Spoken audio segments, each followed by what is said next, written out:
Hello everyone, welcome or welcome back to my YouTube channel. I am Homeopath. Hope you all doing well. So in this video we are going to see about the knowledge of physician. In particular, this video is the second part of this particular question, right? So in this first part, we are talk about the first five knowledge of physician, which is a knowledge of disease, then medicinal power, application of drug knowledge to disease knowledge, and choice of remedy, and also a knowledge of pharmacy. So in this video, we are going to know about the knowledge of proper dose, repetition of the dose, obstacle to the cure, and the last two things which is present in the aphorism number 4. So let's get started.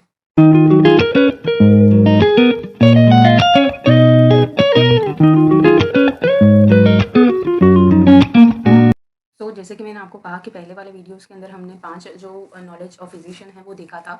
सो अगर आपने वो video अभी तक नहीं देखा है तो please आप पहले वो वीडियो देख लो।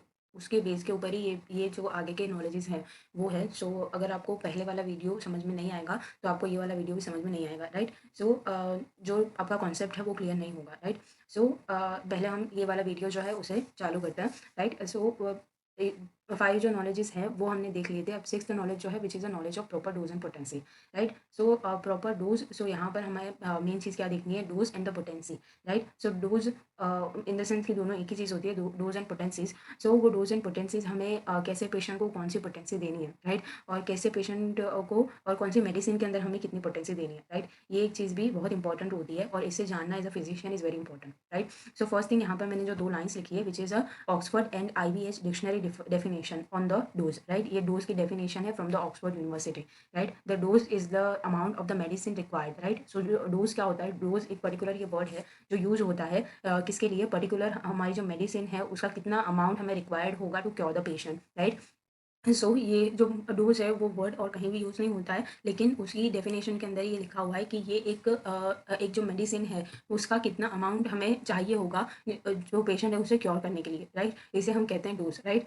इन the homeopathic medicine, the homeopathic medicine are dynamise in the form, right. Dynamise in the form का मतलब होता है कि हमारी जो मेडिसिन होगी उसकी क्वांटिटी, उसकी जो अमाउंट है वो कम होगा, राइट, लेकिन इसकी क्वालिटी जो है जो कि हम सबको पता होगा कि हम डायनामाइजेशन या फिर तो पोटेंटाइजेशन करते हैं, राइट, जिसके अंदर की जो मेन हमारा जो सोर्स होता है, राइट, जो हमारा क्रूड ड्रग होती है उसका बहुत हम डायनामाइजेशन करते हैं तो उसका जो माइन्यूट एकदम फॉर्म होता है वो हमारी लास्ट जो पोटेंसी हम बनाते हैं उसके अंदर रहता है, राइट। इन द सेंस कहने का मतलब ये है कि जो हमारी लास्ट एकदम पोटेंसी होती है उसके अंदर हमारी जो मेडिसिन है, जो मेडिसिन ओरिजिनल मेडिसिन है उसका बहुत कम पार्ट रहता है, लेकिन वो डायनामाइज फॉर्म में हो जाती है तो उसका जो काम करने की एबिलिटी है, जो काम करने का उसका पावर है, राइट, वो बहुत ज़्यादा हो जाता है बिकॉज कि हम उसको डायनामाइज करते हैं, हम उसको पोटेंटाइज करते हैं, राइट। डायनामाइजेशन के लेवल के ऊपर उसका जो एक्शन है, उसका जो इन द सेंस की जो एक्शन करने की एबिलिटी है वो बहुत ज़्यादा हो जाती है, लेकिन वो इन द फिजिकल फॉर्म वो बहुत कम रह जाती है। जो हमारी पोटेंसीज होती है, जो हमारी 50 मिलीसिमल स्केल के अंदर हम पोटेंसीज बनाते हैं उसके अंदर बहुत कम जो है कि उसका फिजिकल पार्ट रहता है, लेकिन उसका डायनामाइज हम उसको डायनामाइज करते हैं तो मेडिसिनल पावर उसकी बहुत ज़्यादा होती है, राइट। यहाँ पर यही चीज़ मैंने लिखी हुई है। The quality, right, quality of the medicine is more important than the quantity, particular in the homeopathic medicine. Administration of the minimum dose in the is important in the homeopathy, right. हमारा homeopathy का जो एक law है which is basic laws, right, जो हमारे cardinal principles हैं, right, उसके अंदर भी एक लॉ है which is a law of minimum, right. Minimum उसके अंदर भी ये कहा गया है कि हमें जो मेडिसिन है हमारी वो मिनिमम डोज में देनी है, राइट। जितना हो सके उतने कम डोज के अंदर हमें देनी है, राइट, और जितना हो सके उतना कम उसका रिपीटेशन करना है, right. This knowledge is acquired by the studying posology, right. ये जो पर्टिकुलर नॉलेज है which is knowledge of proper dose and potency वो हम कहाँ से ले सकते हैं, वो ये सारी चीज़ें हमें कहाँ पर लिखी हुई मिलेगी। ये सारी चीज़ें हमें लिखी हुई मिलेगी इन द पोस्टोलॉजी, राइट। या फिर तो जो सारी चीज़ें regarding the potencies and tools है वो सारी चीज़ें मिलकर बनाती है पोस्टोलॉजी को, right. After choosing a exact minimum remedy, it is very important to choose and select the right dose and potency, right। अगर हमने सिमिलिमम हमें रेमेडी मिल गई है लेकिन हम उसका राइट डोज नहीं देंगे, राइट, अगर हमने उसे कम डोज में दिया तो जो मेडिसिन है वो बहुत कम उसका एक्शन दिखाएगी, राइट। एक्शन तो दिखाएगी लेकिन बहुत कम एक्शन दिखाएगी, राइट। और अगर हमने जो मेडिसिन है उसे ज़्यादा डोज में दे दिया तो क्या होगा, ऑफकोर्स उसका एग्रावेशन होगा, राइट। एग्रावेशन हमें देखने को मिलेगा, right. Then it helpful to avoid aggravation and suffering of the patient, right. जैसे कि मैंने आपको आगे कहा कि अगर आपने ज़्यादा डोज में मेडिसिन दे दी तो उसका एग्रावेशन होगा, और अगर एग्रावेशन होगा तो इन द एंड जो पेशेंट है उसे ही सफ़र करना है इन सारी चीज़ों से, राइट। सो इन सारी चीज़ों के लिए एक फिजिशियन के लिए knowledge of proper dose and potency होना इज़ वेरी इंपॉर्टेंट, राइट?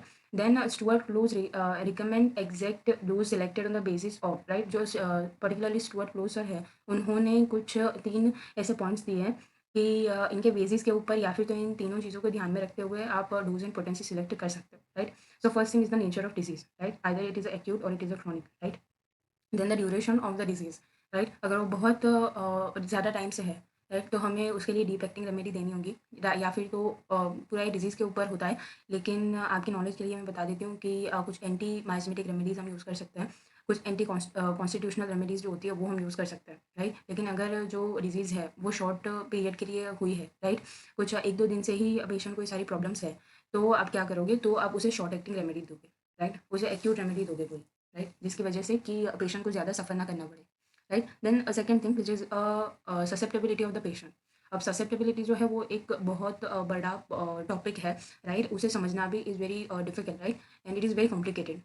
कुछ लोगों के लिए, इवन तो मेरे लिए भी स्टार्टिंग में ये बहुत ज़्यादा कॉम्प्लिकेटेड थिंग था।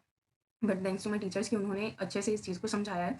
सो अगर आपको ससेप्टेबिलिटी समझना है, सो बस आपको susceptibility is opposite to the hyper sensitivity, right? अगर पेशेंट की इम्यूनिटी ज़्यादा है, राइट? तो वो ज़्यादा हाइपर सेंसिटिव होगा, लेकिन उसका ऑपोज़िट होता है इन द ससेप्टेबिलिटी। अगर पेशेंट की इम्यूनिटी ज़्यादा है, दैट मीन्स कि उसकी susceptibility is very low, right? तो हमें उसे ज़्यादा पावर की मेडिसिन नहीं देनी है, राइट? सो इस तरीके से इन तीनों चीज़ों को ध्यान में रखते हुए हमें जो प्रॉपर डोज एंड पोटेंसी है उसे चूज़ करना है। So it also depending upon the nature of medicinal substances, right? So medicinal substances के ऊपर भी डिपेंड करता है, बिकॉज ये जो मेडिसिन है it self has its own duration of action, right? आप हर एक मेडिसिन के अंदर आगे जाकर जो मटीरिया मेडिका है उसके अंदर आप हर एक मेडिसिन के लिए उसका ड्यूरेशन ऑफ एक्शन पढ़ोगे। सो जैसे कि मैंने आपको आगे कहा, short acting remedies, long acting remedies, वो सारी होती है, राइट? वो सारी चीज़ें डिपेंड करते हैं on the nature of medicinal substances, right? So अब हम सेवेंथ जो नॉलेज है वो देखेंगे, which is the knowledge of repetition of dose, right? So अब हमने क्या किया, हमने पहले डिजीज़ का नॉलेज लिया, उसके बाद हमने मेडिसिन का नॉलेज लिया, फिर उन दोनों चीज़ों को मिक्स किया, उसके ऊपर से हमने जो हमारी मेडिसिन है उसे सिलेक्ट किया, राइट? उसके बाद हमने देखा कि मेडिसिन बनाने के लिए हमें क्या ज़रूरी है, सो हमारे लिए नॉलेज ऑफ फार्मेसी ज़रूरी है, राइट? देन हमने देखा कि जो डोज जो सिमिलर हमने सिलेक्ट की है उसके लिए डोज भी सिलेक्ट करना इंपॉर्टेंट है। अब जो पेशेंट है वो आपके एट अ टाइम वो आपके क्लिनिक में से चला गया, राइट? उसने कुछ टाइम के लिए वो मेडिसिन ली, उसके बाद वो आपके पास आता है, राइट? या 2 चीज़ें हो सकती है, या तो उसका जो पूरा सिम्पटम्स है वो बढ़ जाएँगे। सेकंड थिंग हो सकता है कि उसके सिम्पटम्स कम हो जाएँगे, या फिर तो थर्ड थिंग हो सकता है कि उसको कोई भी सिम्पटम्स ना हो, राइट? वो पूरी तरीके से क्योर हो चुका हो। तो उस वक़्त आप क्या करोगे, राइट? फ़ॉलो-अप के लिए अगर कोई पेशेंट आता है, तो आप क्या करते हो? तो आपको क्या करना चाहिए? रिपीटेशन ऑफ द डोज़, आपने डोज़ एक डोज़ आपने दे दिया, उसके बाद आपको उस डोज़ को रिपीट करना है, नहीं करना है, कितने डोज़ के अंदर उसको रिपीट करना है, राइट? सो वो सारी चीज़ों की नॉलेज होना भी बहुत इंपॉर्टेंट होता है एक फिजिशियन के लिए। So again it is depending upon the nature of disease, right? Then nature of medicine, right? जो कि हमने आगे डिस्कस किया। Then the reaction of the patient to that remedy, right? अब यहाँ पर एक जो पॉइंट है वो एक्स्ट्रा आ जाता है, right? Reaction of patient to that remedy, right? अब हमें ऐसा लग रहा था कि हमने सिमिलिमम को सिलेक्ट किया है, लेकिन ये नहीं नहीं भी हो सकता, राइट? सो अगर ऐसा नहीं होता है, तो जैसे मैंने आपको आगे कहा कि या तो एग्रावेशन हो जाएगा, या फिर तो उसकी एक भी जो सिम्पटम है वो क्योर नहीं होगा, राइट? या फिर तो उसका जो पूरे तरीके से वो क्योर हो जाएगा, राइट? सो हमें ये देखना भी ज़रूरी है कि वो जो मेडिसिन है वो पेशेंट के साथ क्या रिएक्शन दिखाती है। So in the acute cases there is a repeated in the frequent interval, right? जो मेडिसिन है उसे हम फ्रीक्वेंट इंटरवल के ऊपर उसे रिपीट कर सकते हैं, बिकॉज़ कि हमें जल्दी उसका क्योर देना है, राइट? और पर्टिकुलरली एक्यूट केसेस के लिए हम शॉर्ट एक्टिंग रेमेडीज़ देते हैं, राइट? सो उसे हम फ्रीक्वेंटली उसका रिपीटेशन कर सकते हैं। सेकंड थिंग होता है क्रॉनिक केसेस के लिए। सो अगर क्रॉनिक केस की बात करें तो हम पर्टिकुलरली उसके अंदर या तो एंटी माइजमेटिक देंगे, या फिर तो कॉन्स्टिट्यूशनल रेमेडी देंगे, या फिर तो डीप एक्टिंग रेमेडी देंगे, राइट? सो अगर डीप एक्टिंग रेमेडी होती है, सो माइजमेटिक एंड जो कॉन्स्टिट्यूशनल रेमेडीज होती है वो सारी रेमेडीज डीप एक्टिंग होती है, इन द सेंस कि उनको एक्शन करने के लिए ज़्यादा टाइम चाहिए, राइट? सो हमें जो मेडिसिन है उसका उस वो अपना टाइम ले, इस तरीके से हमें उसे रिपीट करना है, अगर रिपीट करने की ज़रूरत होती है तो, right? So can't done on the frequent intervals, right? But we can observe it carefully, and then based on the reaction of the patient, we can repeat the dose, right? So जैसे कि मैंने आपको आगे समझाया कि अगर ज़रूरत पड़ती है तो हमें उसे रिपीट करना है, right? Then short acting remedies.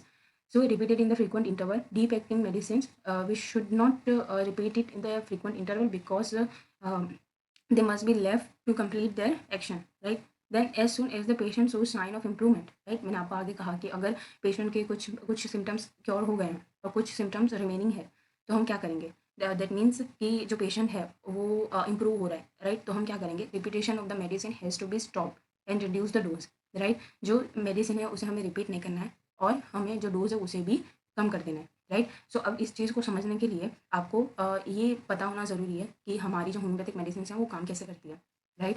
सो उसके लिए भी मैंने एक वीडियो बनाया है which is a modus operandi of the homeopathic medicine, right? So वो जो वीडियो है वो आप जाकर देख सकते हो। अगर मैं उन सारी चीज़ों को यहाँ पर समझाने जाऊँगी तो हम पूरा दूसरी जगह चले जाएँगे और वीडियो बहुत बड़ा हो जाएगा, राइट? सो अगर आपको ये एक पॉइंट समझना है तो आपको वो वीडियो देखना होगा, राइट? ओके, देन एथ one which is the knowledge of obstacles of cure. अब ऑब्स्टिकल्स दैट मीन्स कि एक जो पाथ है, path of the cure, right? एक जो पूरा रास्ता है उसके अंदर कुछ ऑब्स्टिकल्स हैं, कुछ रुकावटें हैं, राइट? सो उस चीज़ को हम कहते हैं obstacles of the cure, right? So health is the condition of the capability of maintaining harmony of the organism with his surroundings, right? So health क्या होता है? health की आपने definition भी बहुत बार देखी होगी. So that means कि और according to homeopathy, right? So according to homeopathy health क्या होता है कि जो एक person है, right? जो एक इन द सेंस कोई एक इंसान है, राइट? वो उसके सराउंडिंग्स के साथ उसके ऑर्गन्स पूरे हार्मनी में हो, सारी चीज़ें एकदम अच्छे से एकदम जो जिस टाइम पर जिस ऑर्गन को काम करना है, जो काम करना है, वो सारी चीज़ें अच्छे से हो रही है, राइट? उसे हम कहते हैं health, right? So some factors does not allow to medicine to act as well as a obstruct pathway of the cure, right? So ये जो एक पॉइंट है that itself means the obstacles of cure, right? जो मैंने आपको आगे कहा कि रुकावट है, right? In the path of the cure, right? So ये जो पूरा पॉइंट है वो उसी चीज़ को एकदम ईजिली हम आप लिख सकते हो, राइट? एग्जामिनेशन के अंदर. So second thing which is a regulation of the regiment and proper diet alone with the treatment help to control those obstacles, right? अब इसका मतलब क्या होता है? सो अगर हम देखें तो जो होम्योपैथिक मेडिसिन है वो हाईली पोटेंटाइज होती है, राइट? सो उनके साथ अगर आप कोई स्ट्रॉन्ग अरोमा वाली चीज़ या फिर तो कोई बहुत स्ट्रॉन्ग चीज़ें लेते हो like strong coffee, then tea, then onion, right? Then ginger garlic. So उन सारी चीज़ों की बहुत ज़्यादा स्ट्रॉन्ग अरोमा होती है, बहुत ज़्यादा स्ट्रॉन्ग होते हैं वो चीज़ें, प्लस इन सारी चीज़ों की एक मेडिसिनल प्रॉपर्टी होती है. सो अगर ऐसी चीज़ें कुछ हैं, राइट? और उन चीज़ों को अगर हम अवॉइड करने के लिए बोले पेशेंट को तो हमारी मेडिसिन अच्छे से रिएक्ट कर सकेगी. सेकंड थिंग ये आता है कि अगर अस्थमा वाला पेशेंट है, राइट? सो उसकी जो आदत है, उसकी जो हैबिट है ऑफ द स्मोकिंग, अगर हम उस चीज़ को अवॉइड नहीं करेंगे, राइट? तो तो हमारी जो मेडिसिन है वो एक्ट नहीं कर पाएगी, राइट?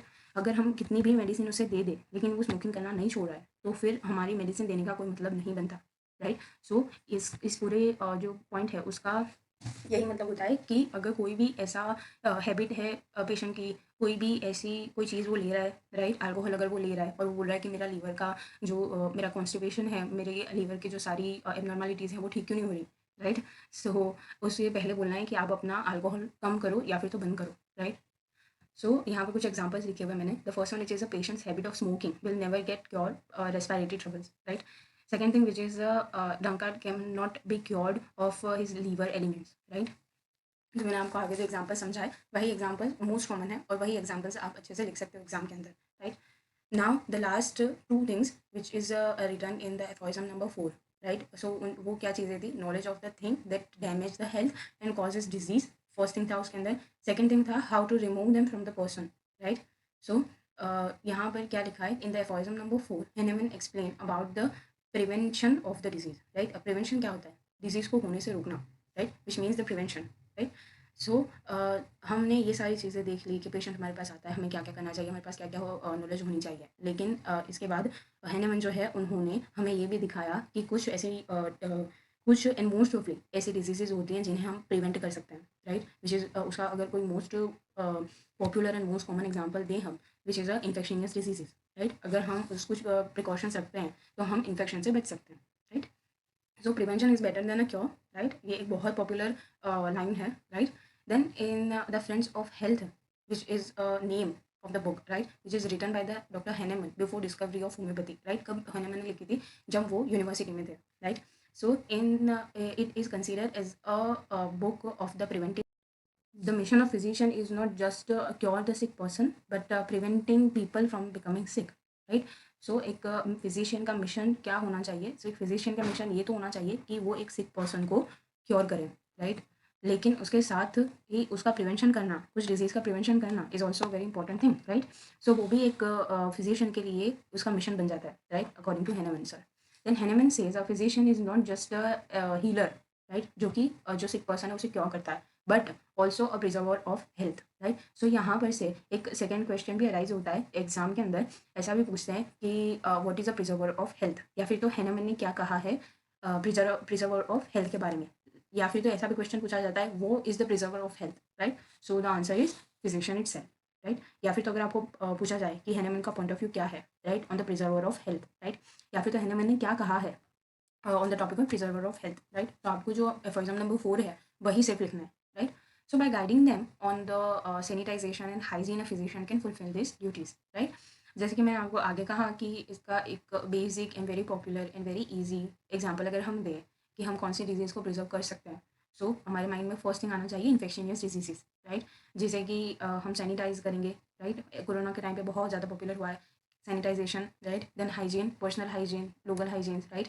उन सारी हाइजीन्स को अगर हम देखें, कुछ ऐसी प्रोटोकॉल्स हैं जिसे हम फॉलो करें, राइट? सो हम डिजीज़ को होने से रोक सकते हैं, which is a preservation, right? So यहाँ पर हमारा जो पूरा टॉपिक है नॉलेज ऑफ फिजिशियन वो खत्म होता है। आई होप कि आपको ये पूरा टॉपिक अच्छे से समझ में आया होगा, and if you have any doubt then you can ask me in the comment section, right? And also, if you have when any video on the specific topic, like this particular person message me on my IG account, same way you can message me on my IG account, as well as you can DM me, or you can comment below your suggestions, your questions, and your request, right? And also, if you like this video, then please like, comment, share, and subscribe to my channel. And thank you so much for watching.